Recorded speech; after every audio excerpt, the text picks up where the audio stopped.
If you would like to get your song reviewed, dear listener, there's the Filthy Capitalist option. As Sori says, 125 gets you straight to the head of the line. You don't have to be part of the alliance. You don't have to be part of the group. Wait a minute. And the biggest thing is you don't have to wait. You hop, skip, and jump right in front of everybody. 125 gets you there. You do that 3 times, and then get mashed down to the $75 rate for perpetuity. Yes! Also, there is a band review option.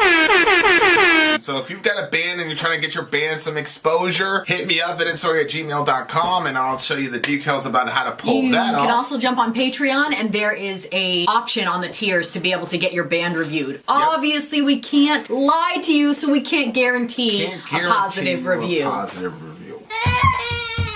Get what you get. It's just rubbish. Rubbish. Rubbish. That's British for garbage. My favorite is the community option. $1 at the gate gets you in a Patreon. You get to join an alliance. The alliance joins their points together, and that helps determine what songs that we do. The alliances hang out on Discord. Message me on Patreon to get the link. And they do all kinds of other cool things. They do Minecraft, Dungeons and Dragons. Yeah. It's really a community within the community. Anybody can go in the village, facebook.com/Sori. There's 160,000+ people on the channel. What's cool about the Discord is that it offers a real opportunity for community connection, friendship, that type of thing. And it's on Discord, so if you're not a Facebook person, it's for you. You start off at $1. Right. Plus you get exclusives. Sori and I are working on a song. Alrighty then, we've returned. We have returned, dear listener. And a We're in the child midst of cheerleader. Dear listener, we're in the midst of a Dream Theater stream. Apparently, this is their debut record. Talk to the people. Okay. Retarded. This is their first album, apparently. And we've been going song by song by song until we get to the end of the album. But we're on song number 4 right now. This one is actually going to be... Hold on. Song number 4 is The Killing Hand is the name of the song. So we're about to check that one out, you guys. Last song was an instrumental and really kind of changed some of the ways we're looking at Dream Theater. So let's see what happens next. Yeah, this record so far has Orion. influenced a lot of how I look at Dream Theater. I'm not going to lie about that. Everybody knows I'm not a fan of prog or Dream Theater or anything like that. But as I always say, I can be converted. Mm-hmm. Song numero 4 in this Perusu Dream Theater. It's called The Killing Hand. The Killing Hand is the name of this song. That's going to be an interesting one. So far, these songs seems to me to be them trying to figure out how to reconcile being signed to a major label with the vision, particularly John Petrucci has for what he wanted for it. What he wanted his band to be. I think what he wanted metal to be, you know, at least his version of metal. Sori's going to keep talking to you guys until I figure Their this out. sellout record. Their sellout record. Oh, boy. Well, it was their first record, though, right? Yeah. Like, it was their first... Or was it a big hit? Like, how first did their first record... how did it hit the viewers, the audience, the listeners? Yeah. The Wackator, because I don't know, so I'd be curious to know. They were a band based in New York, and too. also how many? Oh, right, because they were going to the clubs. Yeah, because they were going to the clubs at the beginning. Also, how many albums does Dream Theater have at this point?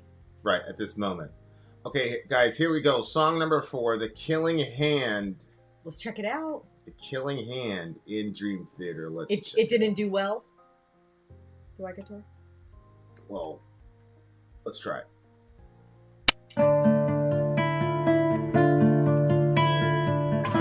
It sounds good.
Okay, that was Killing Hand is currently the best song on the record in my did it remind you of the Protoman at all? My opinion. Remember we were going through that whole story? It did kind of remind me of Protoman, or Protoman reminded me of them is probably more appropriate to say. Because probably Protoman is probably I heard Protoman first, so. more inspired. But yeah, definitely like this song was crazy. I really like the song. My favorite song on the record so far right now. I would agree with that. The Kelladros said this was also his favorite song on the record. So that was interesting. Yeah. Yeah, okay. Yuri is saying this is a 5-part song. Okay. That's pretty ridiculous. Like a 5-parter that like spans. That's almost like Maynard's, right? Yuri, is this? Do they keep this for the rest of the record, or is it a 5-part song through other different records? That would be insane. That would be crazy. Yeah, it's like the second song on every record continued on a story, and you didn't get the full story until all the albums were out. That'd be crazy. Yeah, I thought the song was good. You're pulling up the. I'm pulling up the wrong ones. Go ahead. Well, I needed to see the lyrics again to like. So an angel's kiss now falling. Descending scarlet cuts the sky. That was such a cool way to start it too. Faded names left on the wall. So this guy is going around killing all these people, and the names appear on the wall as they're being killed until finally he's killed everybody. He's the killing hand. Did I misunderstand this story? Well, it looks like that's what it's kind of sounding like. He kind of sounds almost like an avenging angel type of thing. But then everybody's dead. Yeah, then he's alone. Names on a wall. I mean, they had that for the Vietnam Memorial. You know, that famous, wall in Vietnam where all the names are on there. True, right. So prior to 9/11, that was a major kind of monument in our country. Like prior to 9/11, that wall, that Vietnam War Memorial wall was huge. I remember sitting watching A&E, all the rest of it, and that was like just on repeat all the time. Like my stepdad was, I wouldn't say obsessed with the Vietnam War, but he was in the Marine Corps, and he basically, the war ended right as he finished boot. So what if he was happy, or it's one of those things not where, about that? Well, I don't know. I think you could see that going both ways. Yeah, being like, what, really? Yeah, he was definitely one of them dudes for sure. But I just remember growing up and hearing about that. That was a big thing. It's not that big of a deal anymore after 9/11 for whatever reason. We had after 9/11 happened, we had the GWAT, so we had an entire group of people to mourn about. We had different stories to tell. It's almost like Black Hawk Down kind of replaced Platoon. The earlier guys, that was a big inspirational thing, and then for us it was Black Hawk Down, that kind of digital sort of real life type thing kind of replaced the War Memorial almost. It's kind of weird, but anyway. Wow. So it starts off saying an angel's kiss now fallen. Descended scarlet cuts the sky. Faded name left on the wall. Honor the fighting. Leave life to die. So it's kind of weird because it's kind of flipped because you're supposed to be fighting for your life. Yeah. That's kind of the thing that everybody tells themselves is that they signed up to fight to defend freedom or fight for your life. That's why you sign up. But here it says, honor the fighting, leave life to die. Which is, your life just becomes about war or fighting. And there's dudes that are like that. There are dudes that are yeah, you've left your life there and everything that you were doing to go over there to die. Everything's about war. Mm-hmm. Everything's about fighting. Everybody's going to die eventually, but not everybody's going to win. All right, stop. I remember one time somebody said that to me. I said, man, something's wrong with you. There's always going to be fighting. He said, he says, everybody's going to die, but not everybody's going to win a fight. So the death part is something all of us are going to take part in. Whether or not you win or lose, though, is something only for the strong, blah, blah, blah, blah, blah. But that was his mentality. Well, I mean, he's still here, so it worked for him. It is what it is. Wow. Remembered as a sacrifice, but no appraisal of blood still flowing. Who were the leaders? Who controlled the killing hand that caused this mouthing? See, that's the thing. It's like, so he's saying somebody put him up to it. Well, yeah, that's the case in all wars, isn't it? You know, like it's it just didn't sound like a war because everybody was dying and he's the only one left. So it just kind of sounded like a psycho. well, but again, the beginning sounds like, again, names on the wall, fighting. Like there's I think there's enough there to where you could put it together. He's talking about that. But I don't know, because like I said, this is a 5-part song, so we might be talking about something else. Who knows? But it says, faded names left on the wall, honor the fighting, leave life to die. Remembered is a sacrifice, but not appraisal of blood still flowing. Who were the leaders? That again, that sounds like the societal structure where you have, I was just listening to Pete Blaber talk about Pat Tillman. So Pat Tillman was he's an NFL player, Arizona Cardinals. He's in the NFL as the Arizona Cardinals, and he decided after 9/11 to join Ranger Bat and go fight in the GWAT.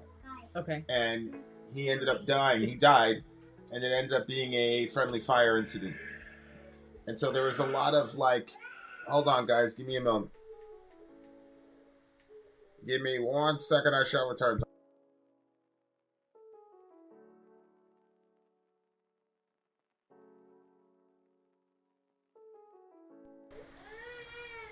All right, guys.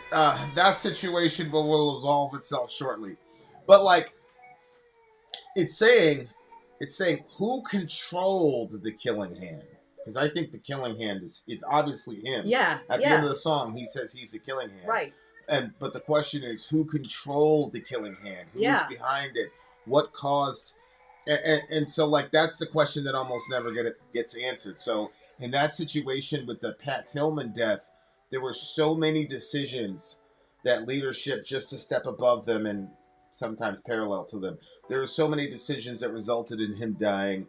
And of course, there was the lack of communication because there was a recon team right there. The recon team was there. Pat Tillman would be doing interviews to this day, presumably. But there was no communication, and everybody knows how important communication is, especially in combat. But there was no accountability. So the dudes that actually killed him, which obviously were his teammates, they stood up and took immediate accountability. I did it, blah, blah, blah. And they were placed in an impossible situation. And it's crazy because Blaber is a Delta Command Sergeant Major. I mean, Blaber is like the pinnacle of a professional warrior who analyzes, develop the situation. I got that from him.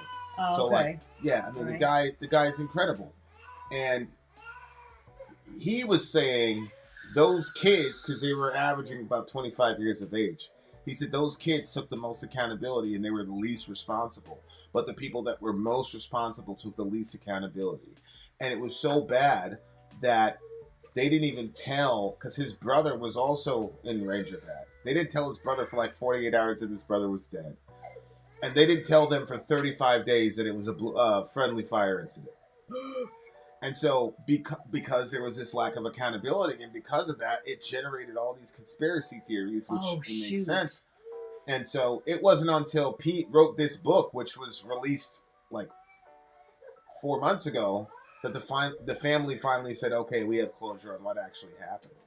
And so you have these young men that, he becomes a killing hand because he kills everybody around him, which I don't know if that's literal or if it's he was part of a company that leveled an entire village, which you would hear horror stories like that. Dudes coming back from Vietnam, you would hear about, one of their guys went crazy and, the guy's an officer and the officer decides that everybody in the village is going to get raped and murdered. You know what I'm saying? I don't know, but it's one of those things where it's you heard those stories, and if Vietnam is in the backdrop of this song, then it's kind of that's kind of what's going on. He's the killing hand. He's doing all this killing. But I think the salient point in the song is, but who's behind, who's controlling the killing hand? At the end of the song, that you kind of incarnate as the guy who does all this killing. At the end of it, there's that twist that says, "I am the killing hand." Oh shoot! I didn't see and, that. and so Wow. the song basically ends once again with the guy who has the least amount of power in the situation taking the most accountability. It was like you said on the song before, how like that's the best way for people is to accept whatever responsibility that you have. Like not victim blaming, but like actually accepting the responsibility for whatever part you played in it. Yeah. And so he does that because he has that self-awareness, but the people that are, you know, whatever, they're never gonna do that because they have no incentive to, because there's no punishment reward system. They're not punished for not taking accountability, and they're not rewarded for taking accountability. It's a form of denial, you say? There's no motivation to do it.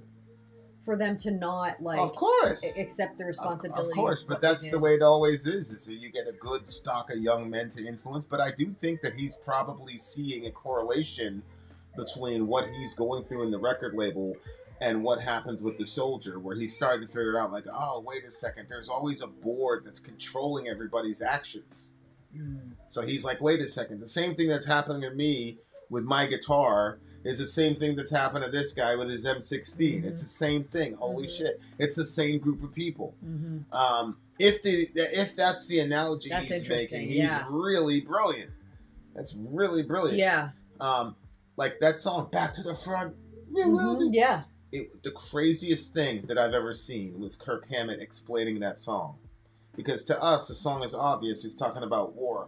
But actually what he was talking about was he saw a player get injured in a football game. Oh.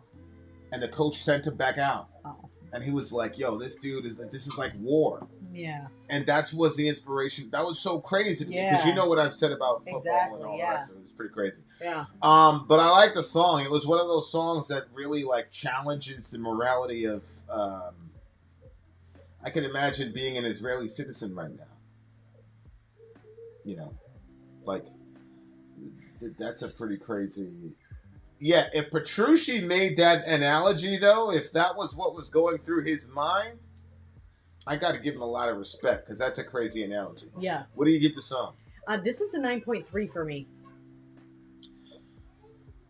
Yeah, I'm going to give this one a solid 9.4. I thought that the lyrics were the most challenging. I'm sorry, I'm going to bump this up to a 9.7. This is my favorite song on the record so far. But it's funny because, like, I've been saying that. Kellendross, 9.7. And there's a delay here, so that we kind of basically said that at the same time. This was my favorite song on this record. I really, really enjoyed it a lot. And what he was doing guitar-wise, this was crazy. And, you know, everybody does those sweeps, you know, those... But the way that he did it sounded even more shiny. Yeah, like, I felt the same. It felt like it pulled me, like I was in it. They attempted a bass solo, and the bass solo was nasty. Like, I know the bass solo was nasty. It would have been a thing to behold. The problem was that the production just wasn't there. So, like, it would have probably, like, pushed it to a 10 level if like, the concept that they had in their heads could have been translated into production with that bass solo would have been crazy. Metallica did one where they really emphasized the bass, and they did the production was really good. You could really hear it.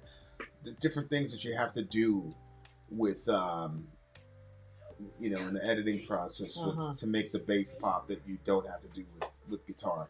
But really? Yeah, like, I thought, like, conceptually the bass solo was fire. I just wish that there was more, like, emphasis on it in the post-production stage for us to actually hear conceptually what was really going on. I see. But that's one of those things where maybe it's probably a crazier song to hear live now than the underproduced record. I don't want to, like... Yeah, you're probably right.